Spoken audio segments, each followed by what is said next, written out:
Hello बच्चों, चलो maths की जर्नी आगे लेके जाते हैं। क्या है हमारा tagline? Let's fall in love with maths. तो आज हम क्या पढ़ने वाले हैं? आज हम पढ़ने वाले हैं, इसको हटाओ तो हमारा टॉपिक आएगा आज का। क्या है आज का टॉपिक? आज का टॉपिक है डेटा हैंडलिंग। क्या है आज का टॉपिक? Data handling. तो सबसे पहले तो हम इस बात को समझेंगे कि ये डेटा, व्हाट इज डेटा। तो ये डेटा वर्ड हमने जब मोबाइल रिचार्ज करवाते हैं तब भी सुना है कि इसमें 2 GB डेटा है, इसमें 3 GB डेटा है, एवरीडे 2 GB मिलता है, एवरीडे 3 GB मिलता है, 64 GB। तो डेटा, इसका मतलब क्या है? What is data? जीबी हमें पता है यूज होता है बहुत सारी जगह पे, लेकिन फिर भी मतलब व्हाट इज डेटा एग्जैक्टली? ये डेटा है क्या? ऐसा क्वेश्चन हुआ है कभी? ऐसा तुमने सोचा है कभी? अगर नहीं सोचा तो सोचो अभी। सोचा है ये तुमने क्या कभी सोचा है? सोचा नहीं तो सोचो अभी। चलो, डेटा। तो डेटा क्या है? तो डेटा का मतलब होता है इंफॉर्मेशन। डेटा का मतलब क्या होता है? इंफॉर्मेशन। अब आप कहोगे कि सर इंफॉर्मेशन मतलब? इंफॉर्मेशन यानी कुछ ऐसा जो हमें कुछ ऐसी बात बताए जिससे हमें समझ में आए। यानी इंफॉर्मेशन यानी कुछ संदेशा, कुछ माहिती बोलेंगे या संदेशा बोलेंगे या कुछ इंफॉर्मेशन। डेटा यानी फॉर एग्जाम्पल मैं आपको पूछूं कि व्हाट इज योर हाइट, तो आप कहोगे कि मेरी हाइट है 130 सेंटीमीटर। तो ये एक डेटा है, आपकी हाइट एक डेटा है। तो आपके क्लास में सपोज 20 बच्चे हैं, तो उन 20 बच्चों की हाइट का मैं एक लिस्ट बनाता हूँ। तो पहले बच्चे की हाइट है 130, दूसरे की हाइट है 125 सेंटीमीटर, तीसरे बच्चे की हाइट है 126 सेंटीमीटर, किसी की हाइट है 141 सेंटीमीटर, किसी की हाइट है 121 सेंटीमीटर, किसी की हाइट है 115 सेंटीमीटर। ऐसे कितने बच्चे हैं? 20 बच्चे हैं। सबकी हाइट का हमने क्या बनाया? लिस्ट बनाया। तो ये क्या हो गया? डेटा। जैसे हाइट का बनाया वैसे वेट का भी बन सकता है। तो ये एक और क्या हो गया? डेटा। किस चीज का data? Weight of 20 students in your class. तो वेट, ऐसे वेट का डेटा कैसे आएगा? तो 130 सेंटीमीटर हाइट है, वेट आया सपोज 51 kg, या फिर किसी का आया 45 kg, या किसी का आया 32। तो आपके क्लास में जो 20 बच्चे हैं उनकी हाइट का लिस्ट बनाया, उनके वेट का लिस्ट बनाया, तो वो क्या हो गया? डेटा हो गया। क्या हो गया? ये सारे नंबर्स 130, 125, 126, इन सब नंबर का कुछ मतलब है, ऐसे ही नंबर्स नहीं है। They have certain meaning attached with it. उनके साथ एक मतलब है। 121 सेंटीमीटर यानी आपको पता चलेगा कि यार ये राहुल जो है उसकी हाइट यहाँ से लेके यहाँ तक 121 सेंटीमीटर, या तो फिर ये करिश्मा है उसकी हाइट 115 मीटर, उसका वेट 31 kg। तो इस तरह से आप समझ पाओगे कि किसकी हाइट कितनी है, किसका वेट कितना है, राइट? और फिर ये भी जान पाओगे कि सबसे ज्यादा हाइट किसकी है, सबसे कम हाइट किसकी है, एवरेज हाइट क्या है। एक नया वर्ड हम यूज करेंगे, एवरेज। तो एवरेज वर्ड को भी हमें समझना है, लेकिन हमें सबसे पहले तो अभी इसी पे डिस्कशन चलेगा। किस पे? What is data. अभी तक हमें क्या पता चला? Data is information of weight हो सकता है, हाइट हो सकता है, या फिर चलो ऐसे ले तो सपोज आपने 3 एग्जाम दी, एक एग्जाम दी आपने मैथमेटिक्स की, एक एग्जाम दी आपने साइंस की, एक एग्जाम दी आपने इंग्लिश की। तीनों एग्जाम 50 मार्क्स की थी। कितने मार्क्स की थी? 50 मार्क्स की। मैथ्स में आपके आए 48, साइंस में आपके आए 47, इंग्लिश में आपके आए 32। इंग्लिश में बहुत कम है भाई, थोड़ा इंग्लिश पे मेहनत करो। ऐसा कोई कैसे कह सकता है? जब वो इंग्लिश के मार्क्स को मैथ्स और साइंस के मार्क्स से कंपेयर करेगा। हम अभी बात कर रहे हैं राहुल की। किसकी बात कर रहे हैं? राहुल की। तो 50 मार्क्स का पेपर था। हमने देखा, क्या देखा? उसके मैथ्स में तो अच्छे हैं, साइंस में भी अच्छे, इंग्लिश में बहुत कम है। तो इस तरह से हमने डेटा को ऑब्जर्व करके उस बच्चे को एडवाइस किया। क्या एडवाइस किया? अरे बेटा सिर्फ मैथ साइंस मत कर लो, थोड़ा इंग्लिश भी पढ़ लो, थोड़ा अच्छा इंग्लिश। ये आप कैसे कह सकते हो? कब कह सकते हो? जब आप कंपेयर करोगे। किसको? कि 50 मार्क्स का टेस्ट था, मैथ्स में उसके आए 48, साइंस में उसके आए 47, इंग्लिश में उसके आए 32। तो ये जो नंबर्स हैं, उस नंबर्स से एक डिसीजन निकला, और ये जो डिसीजन है, इस डिसीजन को कहते हैं हैंडलिंग।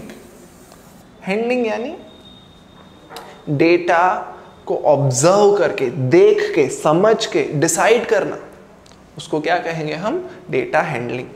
तो अभी एक और पर्सन ले लेते हैं। सपोज एक और पर्सन है सिमरन। अभी सिमरन के मैथ्स में आए 41, साइंस में आए 38 और इंग्लिश में आए 48। तो आप सिमरन को क्या एडवाइस करोगे? कि बेटा आपका इंग्लिश तो अच्छा है, लेकिन आप मैथ साइंस में और भी इम्प्रूव कर सकते हो। आप एक काम करो, मैथ साइंस को ज़्यादा पढ़ो, इसकी ज़्यादा प्रैक्टिस करो। ये सब आप इन दोनों के कंपैरिजन, राहुल और सिमरन के कंपैरिजन करके आगे बढ़ सकते हो। तो जिस तरह से आपने मार्क्स में किया, जिस तरह से हमने हाइट में किया, जिस तरह से हमने वेट में किया, उसी तरह से डेटा किसी भी चीज़ का हो सकता है। हाइट का हो सकता है, वेट का हो सकता है, मार्क्स का हो सकता है। फॉर एग्जाम्पल, अगर हम थोड़े ब्रॉड पर्सपेक्टिव की बात करें, पूरे इंडिया की बात करें, आपको पता है इंडिया के अंदर बहुत सारे स्टेट्स हैं, जैसे गुजरात, फिर राजस्थान, फिर महाराष्ट्र, फिर मध्य प्रदेश, फिर उत्तर प्रदेश। अभी हम ये ऑब्जर्व कर रहे हैं कि इन सभी स्टेट्स में हम ये ऑब्जर्व कर रहे हैं कि कितने परसेंटेज वैक्सीनेशन हुआ है। वैक्सीनेशन यानी कि उन्होंने जो कोरोना का वैक्सीनेशन है उसमें कितने लोगों ने वैक्सीनेशन करवा दिया है। तो गुजरात का डेटा देख के हमें पता चला कि 24.48% लोग हैं जिनका वैक्सीनेशन हो चुका है। राजस्थान का डेटा देखा तो हम क्या देखा कि 12.15% लोग हैं जिन्होंने वैक्सीनेशन करवाया है। महाराष्ट्र में 35.81 लोगों ने करवा दिया है। मध्य प्रदेश में 36% लोगों ने करवा दिया है और उत्तर प्रदेश में 12% लोगों ने करवा दिया। तो इस डेटा को देख के जो वैक्सीनेशन कमेटी है उसने जब इस डेटा को देखा तो वो क्या सोचेगी कि देखो हमने सबसे अच्छा काम किया है महाराष्ट्र और मध्य प्रदेश में, सबसे अच्छा काम का, क्योंकि वहाँ पे देखो 100 में से परसेंटेज का मतलब ये है कि 100 में से कितने लोगों का हो गया, तो 100 में से 35 लोगों का हो गया यहाँ पे इतने सारे। जबकि राजस्थान और उत्तर प्रदेश यहाँ पे अच्छे से काम नहीं हुआ है। तो यहाँ पे जो भी कलेक्टर होंगे, जो भी वैक्सीनेशन सेंटर्स होंगे, जो भी कमिटी मेंबर्स होंगे, वो कहाँ ज़्यादा अच्छे से काम करेंगे। अभी उनको पता चल गया कि यहाँ अच्छे से कैसे पता चला? जब उन्होंने ये सब डेटा कंपेयर किया तो क्या पता चला कि यहाँ और यहाँ अभी इतना अच्छे से वैक्सीनेशन नहीं हुआ है। तो वो लोग यहाँ पे ज़्यादा काम करेंगे, जो भी मीटिंग करेंगे, मीटिंग के बाद रिव्यू करेंगे कि कहाँ अच्छे से काम हुआ है, कहाँ नहीं हुआ, उस हिसाब से रैंकिंग होगा, उस हिसाब से प्रायोरिटी सेट होगी कि अब इस मीटिंग के बाद हमें सबसे ज़्यादा फोकस इन 2 स्टेट्स पे करना है। यहाँ पे क्या प्रॉब्लम है, क्यों वैक्सीनेशन नहीं हो रहा, क्या उनको डोज कम पड़ रहे हैं, क्या स्टाफ अवेलेबल नहीं है, क्या लोगों में अवेयरनेस नहीं है। तो जो प्रॉब्लम है उसको सॉल्व करो और वैक्सीनेशन स्पीड को बढ़ाओ। ये डिसीजन कब आया? जब उन्होंने ये डेटा ऑब्जर्व किया। तो डेटा ऑब्जर्व करना और उस ऑब्जर्वेशन के बाद डिसीजन लेना, उसको कहते हैं डेटा हैंडलिंग। समझ में आया? एक और एग्जांपल लेते हैं डेटा हैंडलिंग का। डेटा हैंडलिंग का मतलब क्या है? फॉर एग्जाम्पल,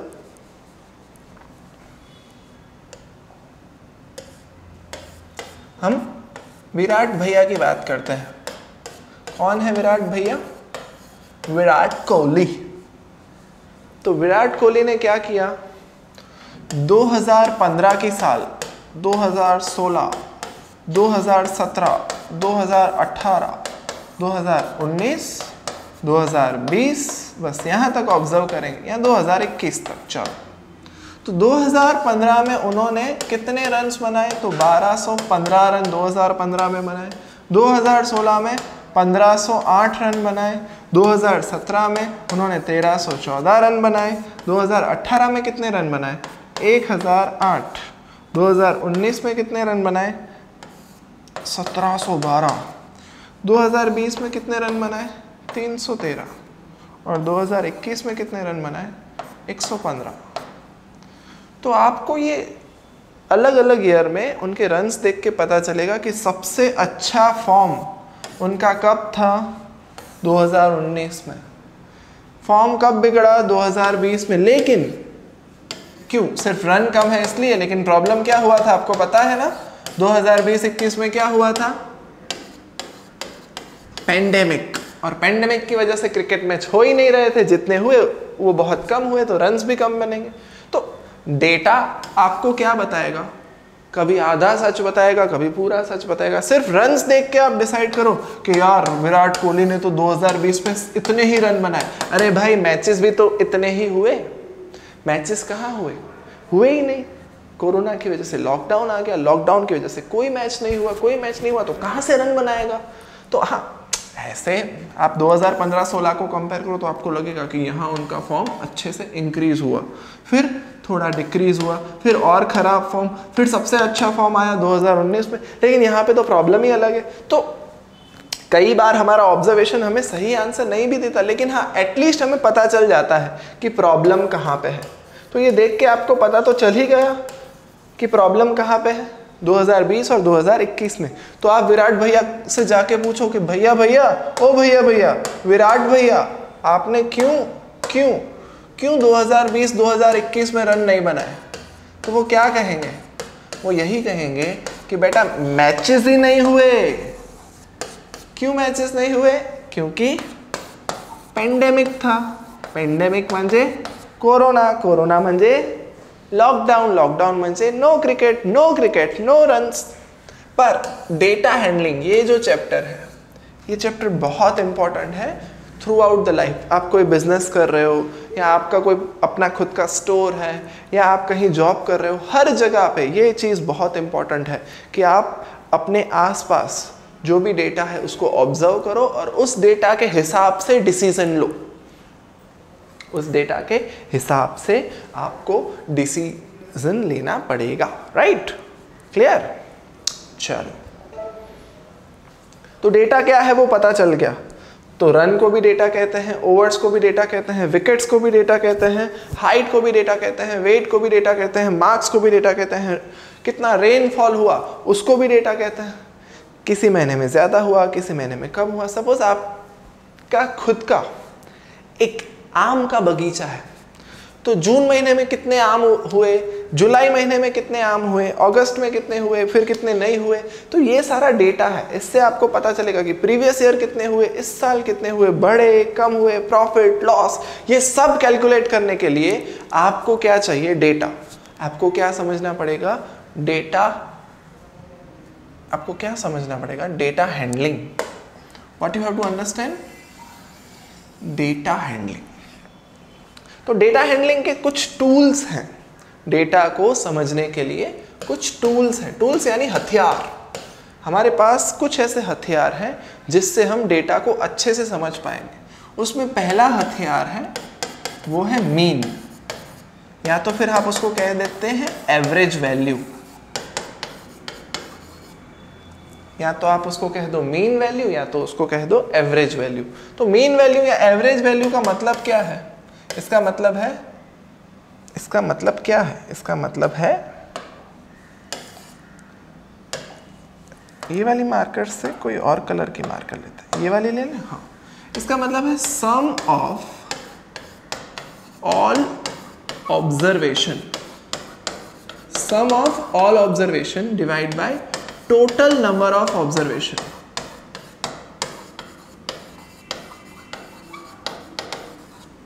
ये क्या है, तो इसको समझने के लिए हम एक छोटा सा डेटा ले लेते हैं। जैसे कि हमने ले लिया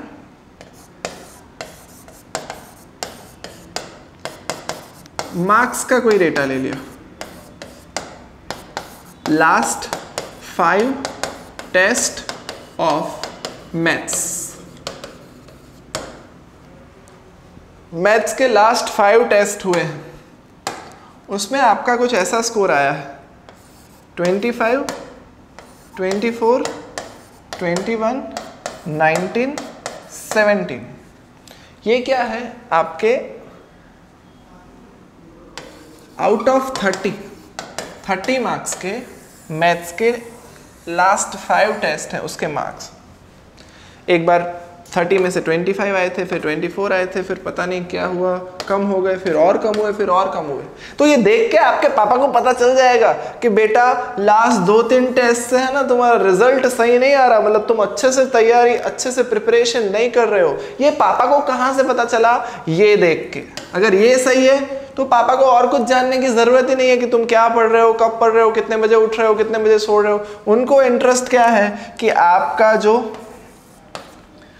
ग्राफ है वो कॉन्स्टेंटली ऊपर जाए। मतलब पापा को मजा कब आएगा, 25, 24, 21, फिर ये ग्राफ अच्छा होना चाहिए 26, 27। जब आप ऐसा दिखाओगे पापा को कि पापा देखो मेरे मार्क्स इंप्रूव हो रहे हैं, तो पापा भी खुश, आप भी खुश। लेकिन अगर आपने ऐसा कुछ दिखाया, यानी कि किसी टेस्ट में आपके कम मार्क्स आ गए, तो पापा बोलेंगे क्या हुआ बेटा, क्यों मार्क्स अच्छे नहीं आ रहे, क्या टीचर सही नहीं पढ़ा रहे, क्या आप ध्यान नहीं दे रहे, क्या प्रॉब्लम है।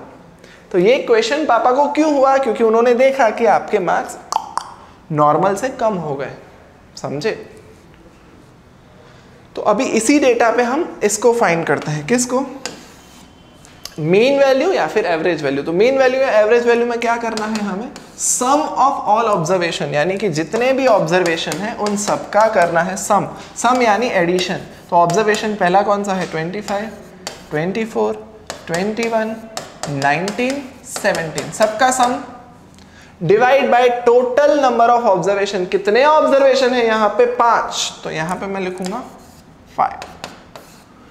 ऊपर addition 25 plus 24 plus 21 plus 19 plus 17 करो। चलो ये एडिशन कितना होता है देखो, 50, 20, 70, 70 and 20, 90, 90 and 10, 100, 106 डिवाइड बाय 5। तो आपका आंसर आएगा, किस चीज का आंसर, मीन या तो एवरेज, उसका आंसर आएगा, क्या आंसर आएगा बेटा, करो चलो, 106 डिवाइड बाय 5, 21.2। तो आपके एवरेज मार्क्स, एवरेज या तो फिर मीन, उसका आंसर क्या आया, 21.2। समझे, यस और नो। तो ये पहला टूल हमने सीखा, कौन सा? Mean value. दूसरा टूल हम सीखेंगे, ये तो समझ में आ गया मीन वैल्यू क्या है। दूसरा टूल हम सीखेंगे वो है मीडियन। तो मीडियन क्या होता है? तो अरेंज ऑल द ऑब्जर्वेशन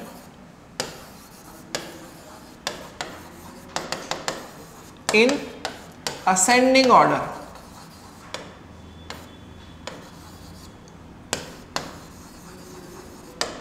क्या मार्क्स आए थे अभी थोड़ी देर पहले? 25 आए थे, फिर 24 आए थे, फिर 21 आए थे, फिर 17 आए थे, फिर 19 आए थे। तो आपको क्या करना है, इस ऑब्जर्वेशन को, ये सारे ऑब्जर्वेशन को असेंडिंग ऑर्डर में अरेंज करना है। असेंडिंग ऑर्डर यानी सबसे छोटा पहले आएगा, असेंडिंग ऑर्डर यानी सबसे छोटा पहले आएगा, फिर उससे बड़ा, फिर उससे बड़ा, फिर उससे बड़ा और सबसे बड़ा लास्ट। तो आपने क्या किया? Arrange all the observation in ascending order. अभी सबसे मिडल में जो है वो हो जाएगा आपका मीडियन। सबसे मिडल में जो है वो क्या हो जाएगा? मीडियन। तो आपका मीडियन क्या आया? 21। कभी कभी ऐसा भी होता है कि बीच में सपोज कोई एक और डेटा है जो ऐसे है 3, 5, 7, 8, 9, 10। तो यहाँ पे टोटल ऑब्जर्वेशन कितने हैं? 6। असेंडिंग ऑर्डर में है? हाँ असेंडिंग ऑर्डर में है। सबसे बीच में कौन है?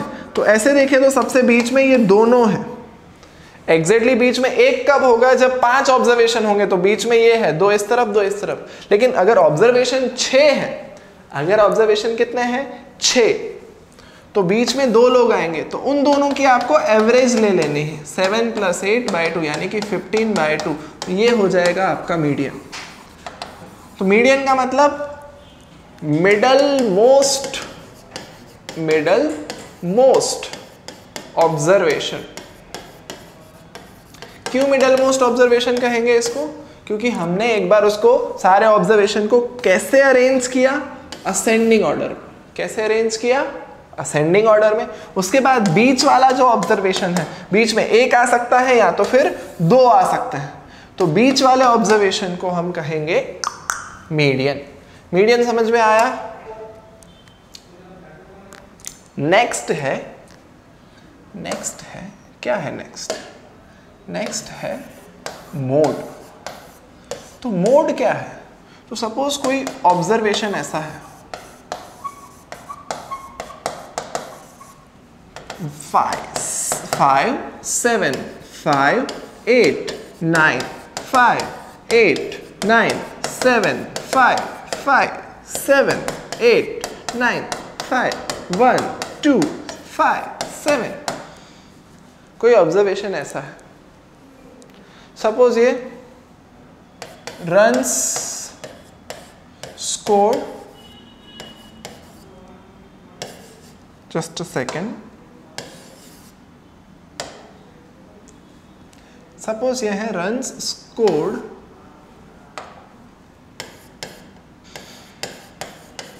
इन 20 ओवर्स।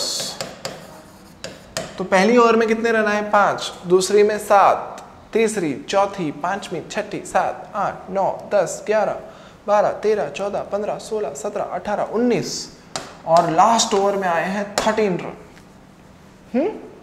पहली ओवर में कितने रन आए? 5, दूसरी ओवर में कितने रन आए? 7, फिर 5, फिर 8, फिर 9। समझे?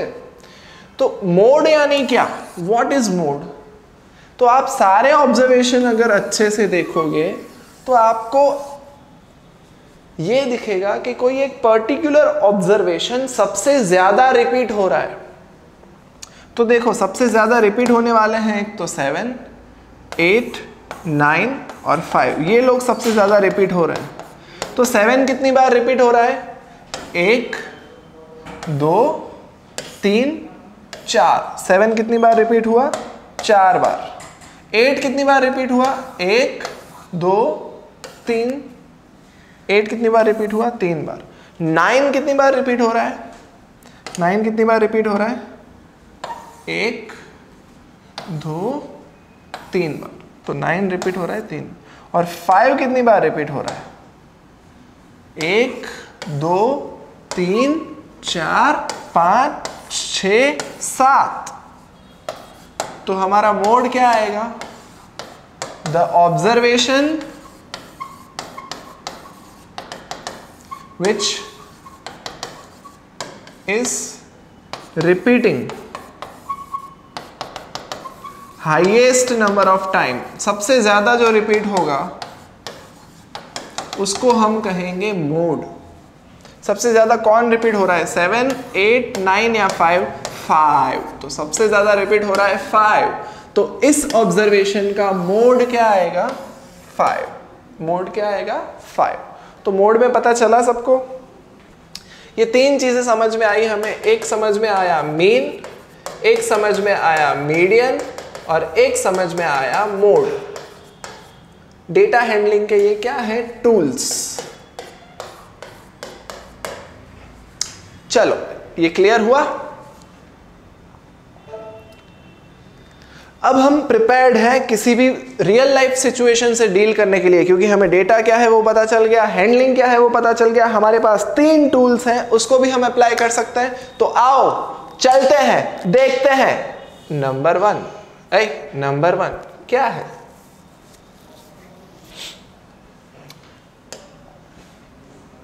विच मेजर ऑफ सेंट्रल टेंडेंसी। तो ये हमने सीखा ना, जो क्या सीखा? मीन सीखा, मोड सीखा, मीडियन सीखा, रेंज हमने शायद नहीं सीखा। चलो रेंज पहले सीख लेते हैं, फिर ये क्वेश्चन सॉल्व करेंगे। What is range?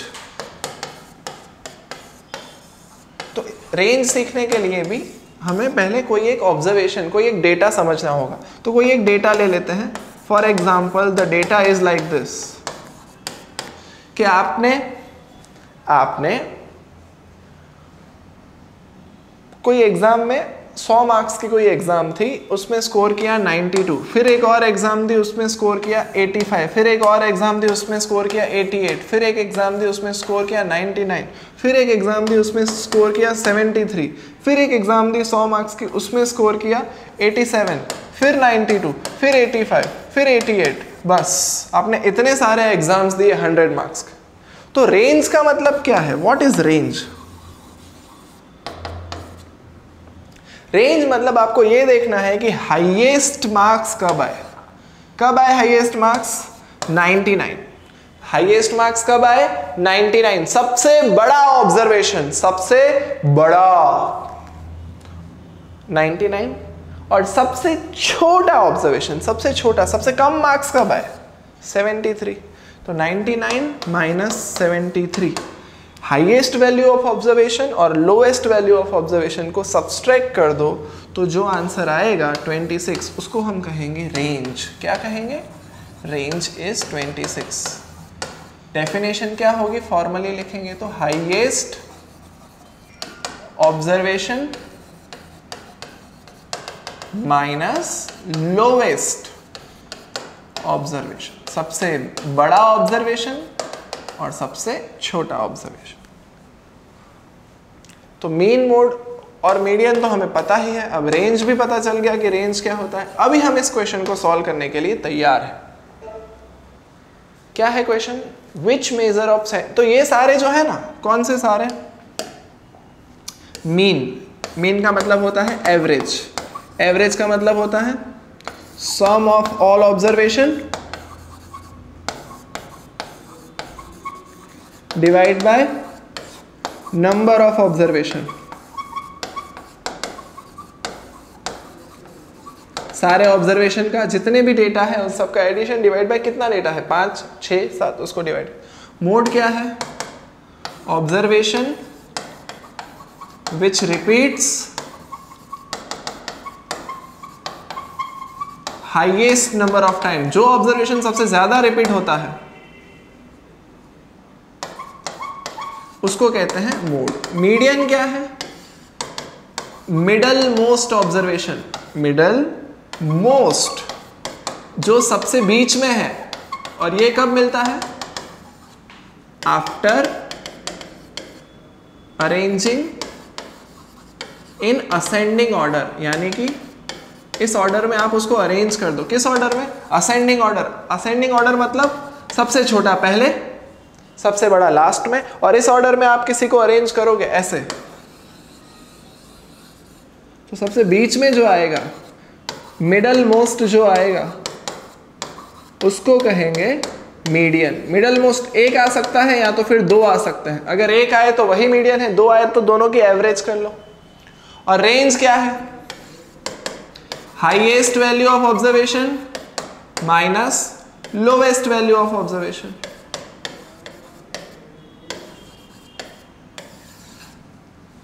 ये सब समझ में आ गया? तो चलो अभी इस क्वेश्चन को करते हैं। क्या है क्वेश्चन?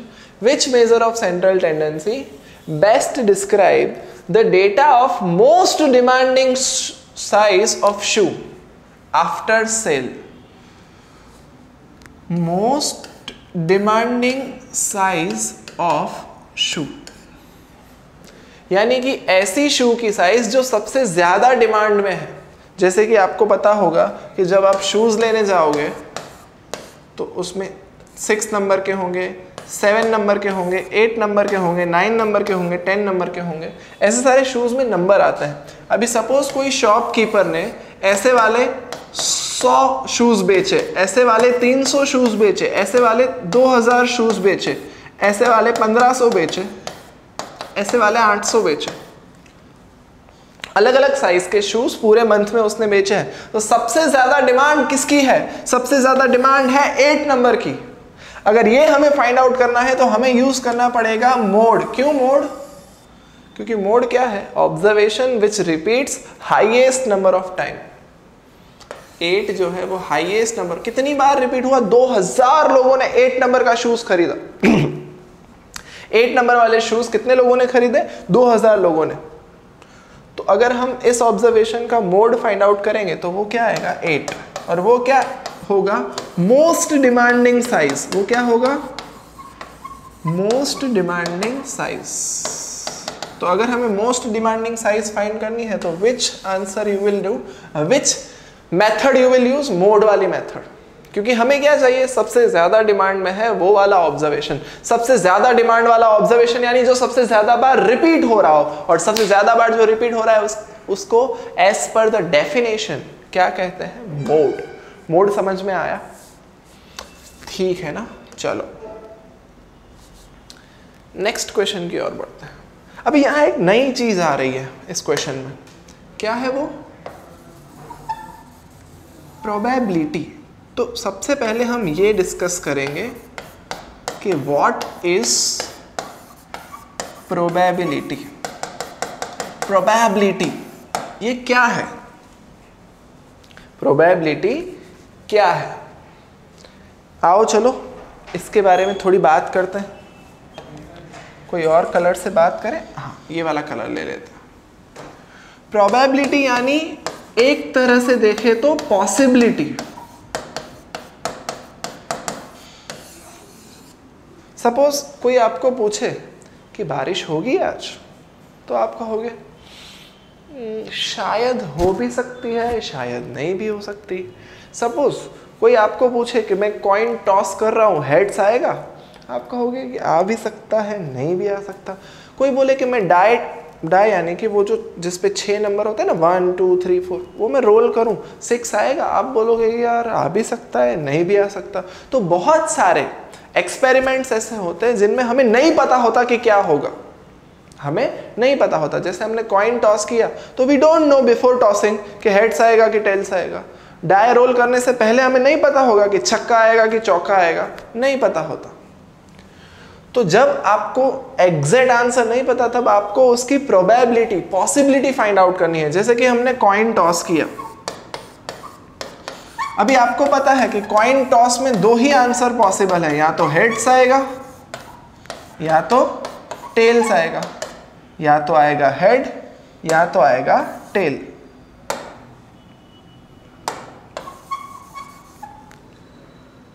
तो टोटल अगर कोई पूछे टोटल कितने आउटकम्स पॉसिबल है, टोटल आउटकम्स हैं 2। क्यों 2? या तो हेड्स या तो टेल्स। उसमें आपको कौन सा चाहिए? तो आप कॉइन टॉस करने से पहले सोचोगे कि यार हेड मैं हेड पे ट्राई मारता हूं कि हेड आएगा कि टेल आएगा। तो आपने सोचा कि चलो हेड ही ले लेते हैं, तो आपका हेड जो है वो क्या हो गया, फेवरेबल आउटकम। आप चाहते हो कि हेड आए, आप क्या चाहते हो, हेड आए, तो ये आपका हो गया फेवरेबल आउटकम। और टोटल आउटकम कितने हैं, 2, लेकिन आपका फेवरेबल आउटकम कितना है, 1। तो प्रोबेबिलिटी क्या है, प्रोबेबिलिटी है favourable outcome divide by total outcome. तो फेवरेबल आउटकम यानी आपको क्या चाहिए, हेड चाहिए, यानी कि आपको चाहिए 1 और टोटल है आउटकम 2, तो आपकी प्रोबेबिलिटी आई 1/2। What is the probability of getting head, तो head is your favourable outcome, that is 1, total outcome that is 2, so your answer is 1/2। Head आने के चांसेस 1/2, इसको 100 से मल्टीप्लाई कर दो तो 50%। What is the chance of getting head, percentage में answer चाहिए तो 50% चांस ऑफ गेटिंग हेड। अगर कोई टेल के पूछे तो टेल के भी ऐसे ही होंगे, favourable outcome upon total outcome. What is the chance of getting tail, again same 1/2, 50%। समझ में आया? तो प्रोबेबिलिटी को थोड़ा और डिस्कस करके फिर इस क्वेश्चन पे चलते हैं, है ना। तो अभी के लिए यहाँ तक, नेक्स्ट वीडियो में हम प्रोबेबिलिटी से आगे कंटिन्यू करेंगे। ओके।